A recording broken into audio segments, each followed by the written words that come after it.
je m'appelle Alyssa Hamilton. Je suis art thérapeute reconnue au sein de Health and Care Professions Council du Royaume-Uni et membre de l'Association britannique des arts thérapeutes. Art thérapie est une forme de psychothérapie qui utilise l'expression créative comme moyen de communication en plus de la parole. Nous utilisons une variété de matériel, tout ce que vous pouvez imaginer, de la peinture, des crayons, de l'argile, au bois, au tissu, au fil.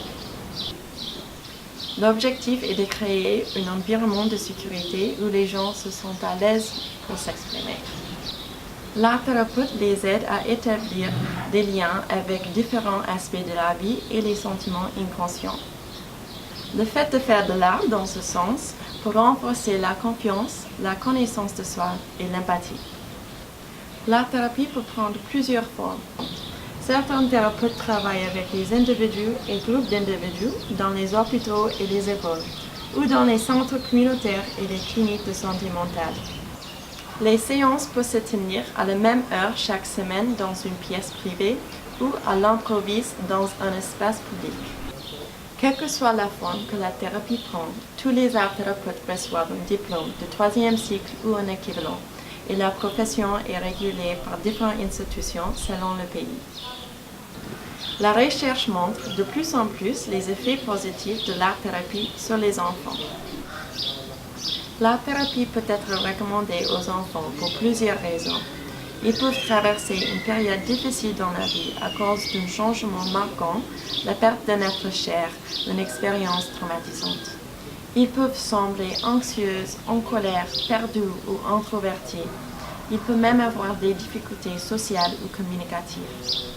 À Cœur Imagination, les séances d'art-thérapie se tiennent dans la salle d'art et durent environ 1 heure. Il y a une variété de matériel, mais certains enfants décident de s'exprimer d'une autre manière. Pour cette raison, j'utilise aussi la musique, le jeu Messi, les figurines, le sable et l'eau. Au fil du temps, les enfants s'habituent de plus en plus avec l'environnement et le matériel. J'essaie de valider leurs expériences en engageant avec leur création et leur imagination.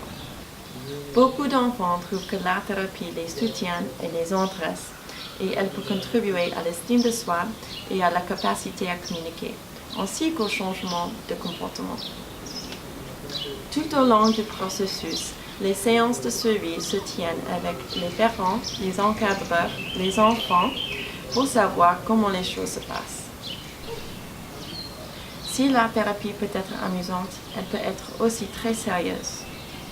Les enfants peuvent ne pas être conscients ou ne pas articuler les sentiments difficiles, comme la colère, la peur, la culpabilité et l'ambivalence. Au lieu de cela, ils peuvent exprimer ces émotions à travers le jeu ou dans leur comportement avec autrui. Tout ce qu'un enfant fait est une forme de communication. J'essaie de comprendre ces communications pour qu'ils se sentent visibles et compris. Je propose la thérapie en anglais et en français et je possède également un niveau intermédiaire de Wolof et en langue des signes de l'Afrique de l'Ouest. Merci, thank you very much, Jerry-Jeff. J'espère que vous avez trouvé cette vidéo utile et n'hésitez pas à me contacter si vous avez des questions.